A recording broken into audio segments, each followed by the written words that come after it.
Bismillahirrahmanirrahim. Sahabat-sahabatku, para subscriber Ngaus Gus Baha dimanapun Anda berada, Alhamdulillah pada kesempatan ini kita bisa ngaji. Pada kesempatan ini beliau Gus Baha menyinggung tentang tolak ukur kebenaran. Itu juga menjadi tolak ukur berpolitik juga. Mari kita dengarkan baik-baik pengausan dari Gus Baha. Semoga bermanfaat. Assalamualaikum warahmatullahi wabarakatuh. Bismillahirrahmanirrahim. Tabarakalladzi nazzala al-furqana ala 'abdihi liyakuna lil 'alamina nadhira. Allahumma shalli wa sallim wa barik ala sayyidina Maulana Muhammadin wa ala alihi wa sahbihi asma'in, amma ba'du.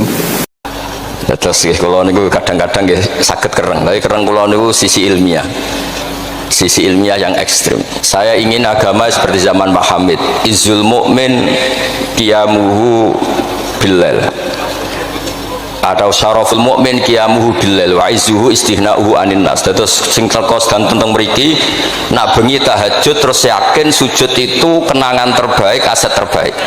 Sehingga jenengan ra perlu hasud, aku ra gede, aku ra mubalek populer, karena sudah punya nikmat sing khairan minad dunya wa ma fiha. Terus mengke Menteri Keuangan nggih kepenak, mergi mboten dituntut macam-macam, orang asik dengan tahajud, dengan sujud. Tapi kalau masyarakat kita tidak asik dengan tahajud, tidak asik dengan sujud, penggaweane demo nuntut pemerintah. Terus solusi bangsa ini tidak sekedar pemerintah itu baik, pemimpin itu baik, tapi rakyat juga baik. Kebaikan konsensus itu dimulai dari kita. Misalnya barokahnya orang Indonesia itu sholat. Itu banyak orang yang punya anak cantik itu dilamar orang kaya tidak mau, hanya karena yang kaya raya ini tidak sholat. Padahal kalau nikah sama orang kaya ekonominya selesai, padahal miskin sekali. Jadi rakyat itu pun heroik demi cari mantu yang sholat itu direwangi di mantu marat santri mergo sholat. Sing lamar juga boten sholat. Nah kalau rakyat sudah punya konsensus gitu, mereka tidak akan milih pemimpin yang terkenal tidak sholat, apapun baiknya sosialnya. Sehingga tolok ukur kebenaran ini menjadi tolok ukur politik juga. Kan nggak mungkin masyarakat yang sholat terus nganggap pemimpin yang baik itu yang tidak sholat. Masyarakat kita anti zina, anti prostitusi, karena itu fahisyah. Sehingga juga tidak milih pemimpin yang punya perilaku seperti itu. Masyarakat kita humanis, menghormati hak-hak orang lain, hak buruh, juga tidak akan milih pemimpin yang jahat, yang sadis, yang macam-macam. Nah nilai bersama ini yang coba kita bangun, sehingga ini dimulai dari kita. Kemudian barokahnya ilmu. Kalau kita sudah senang sujud, saya punya banyak hadis, diantara dijelaskan setan itu paling menangis kalau melihat orang mukmin sujud.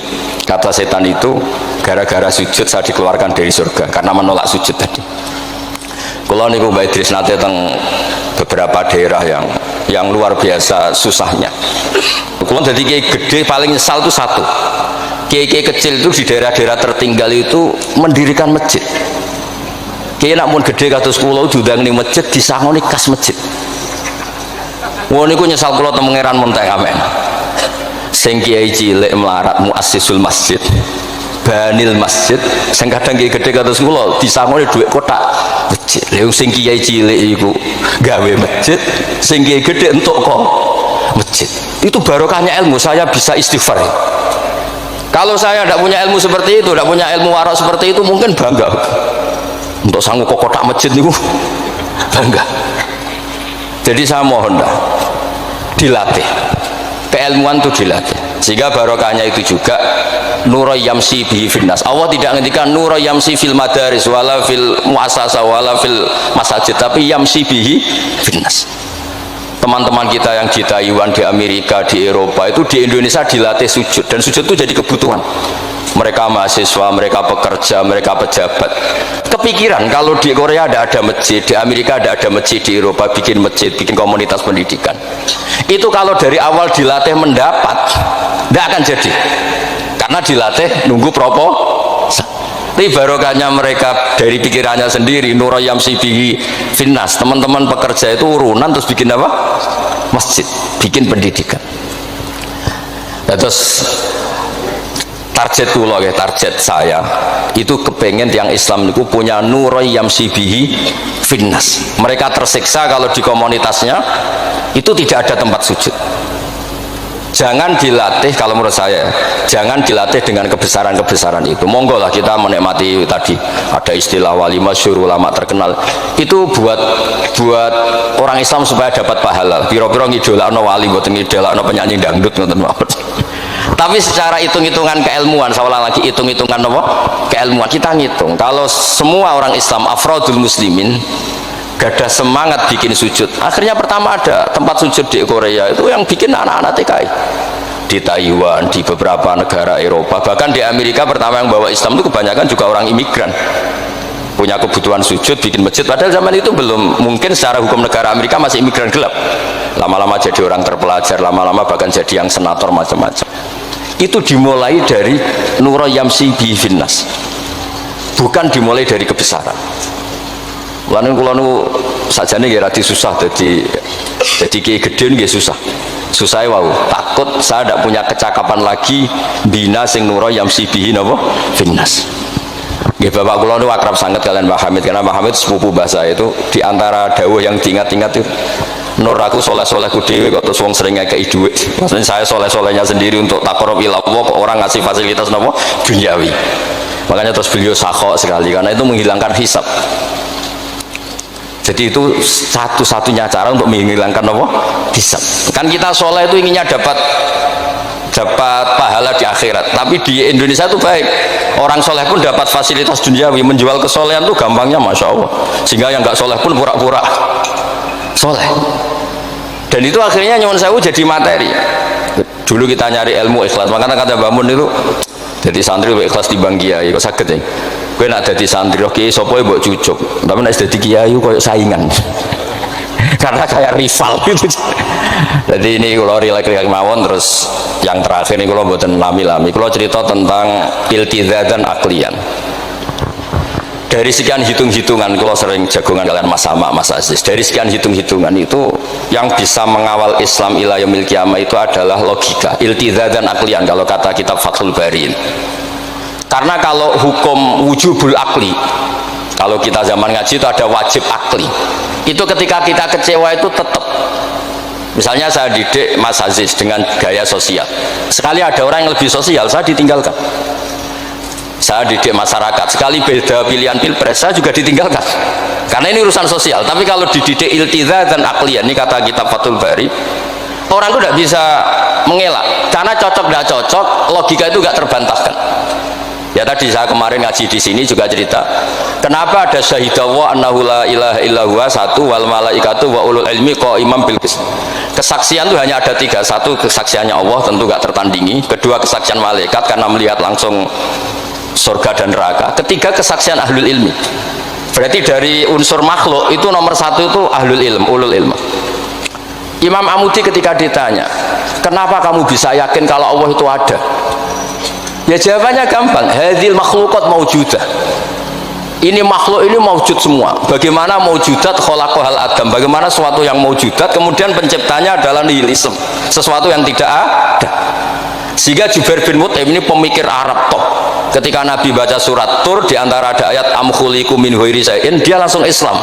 Masa hadhil maujudat khalaqahal adam? Masa yang maujud diciptakan yang tidak maujud? Itu tidak masuk akal. Kemudian ada Sulhul Hudaybiyah. Sulhul Hudaybiyah semuanya merugikan Islam. Sampai Sayyidina Umar protes, alasna bi Rasulillah, alasna alal haqqi wa hum alal batil. Umar itu protes karena di antara perjanjian Hudaybiyah itu kalau orang Islam masuk kafir dibiarkan, kalau orang kafir masuk Islam dikembalikan. Semuanya merugikan Islam, tapi Nabi mau saja. Nabi hanya minta satu hal. Ketika Sulhul Hudaybiyah nggak ada perang, orang boleh mendiskusikan Islam.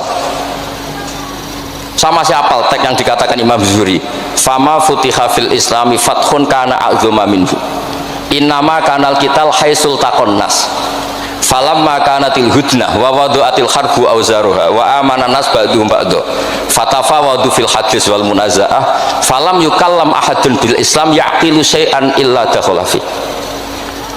Kalau bawaan orang perang itu inginnya menang, Abu Lahab, Abu Jahal kalau perang inginnya menang.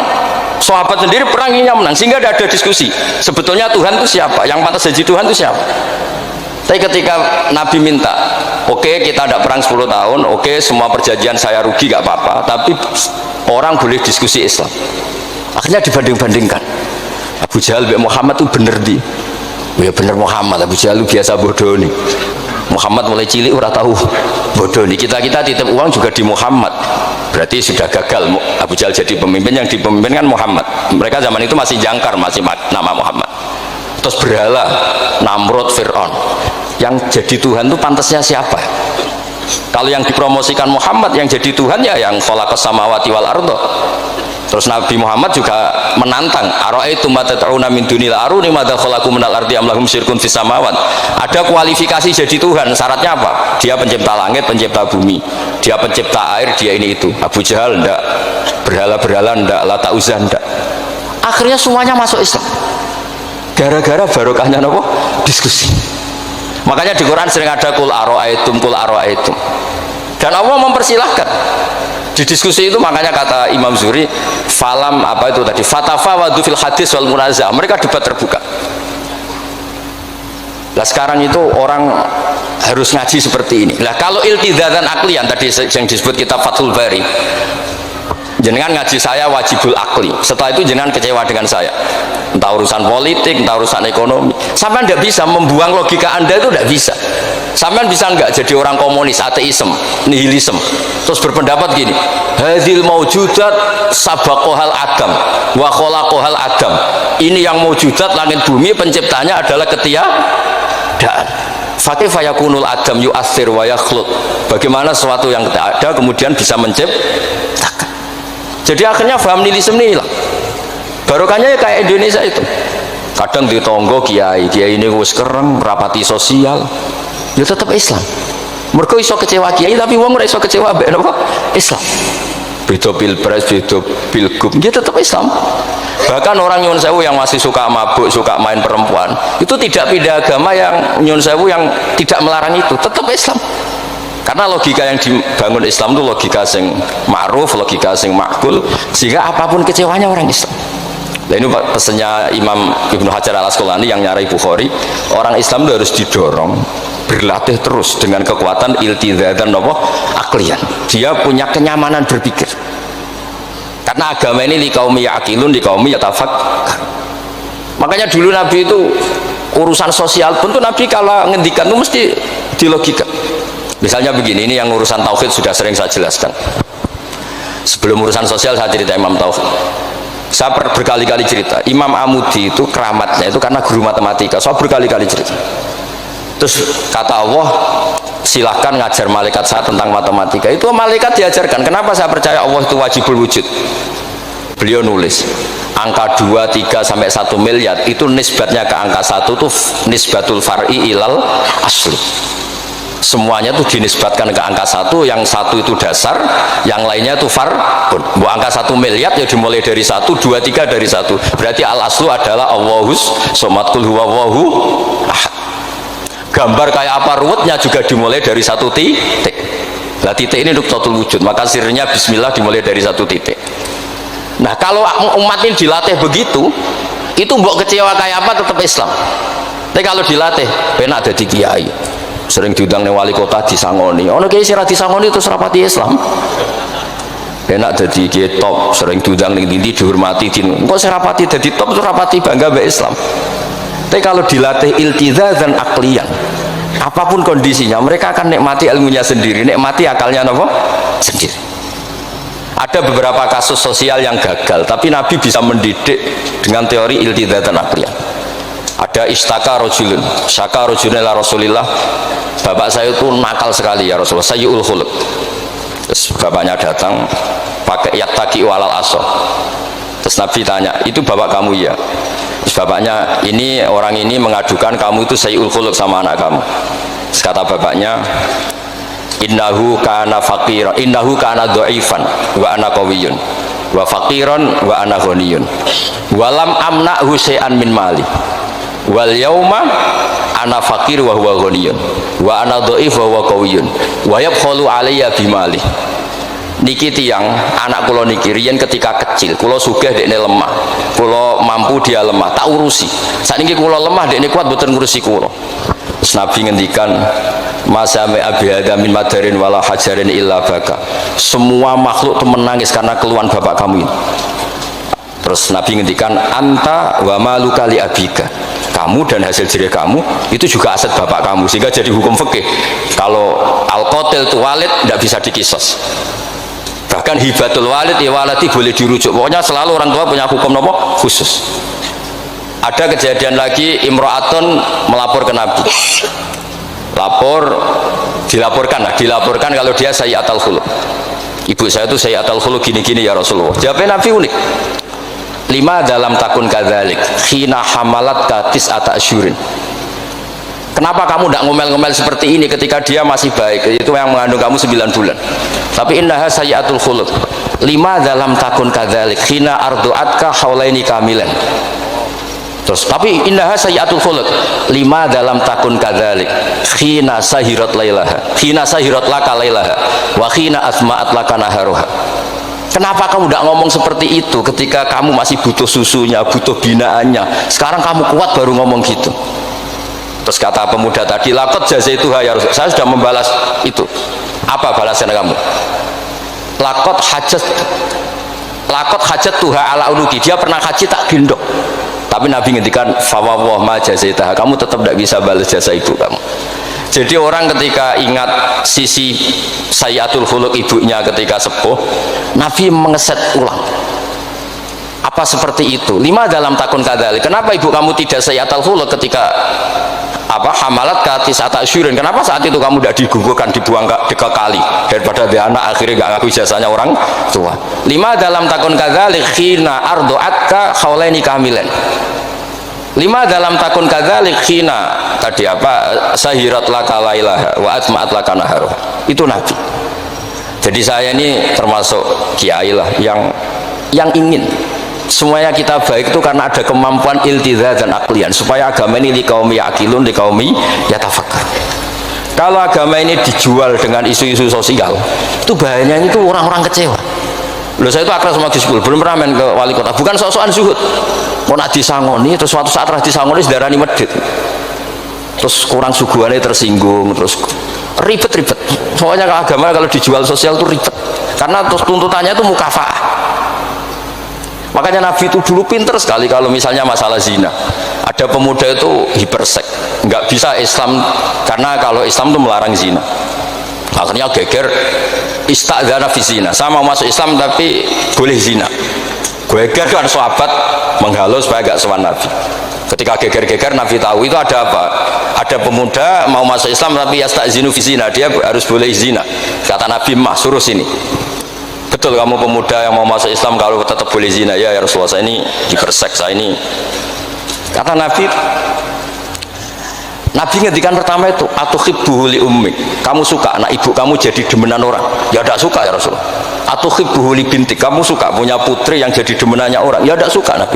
Terus atuhibbuhu li kholatik, atuhibbuhu li ammatik.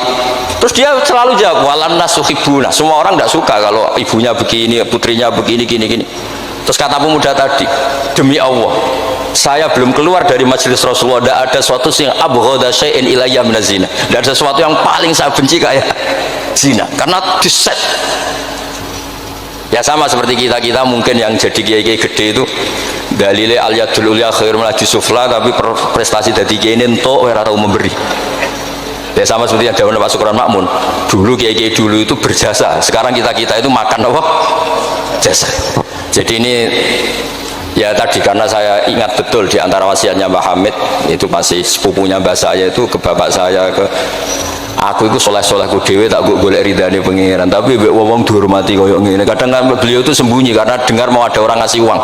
Itu yang diceritakan abahnya Mas Arwani Pak Taifur. Mbah Hamid itu sembunyi, ditanya sama balik kok sembunyi kayak ngene opo.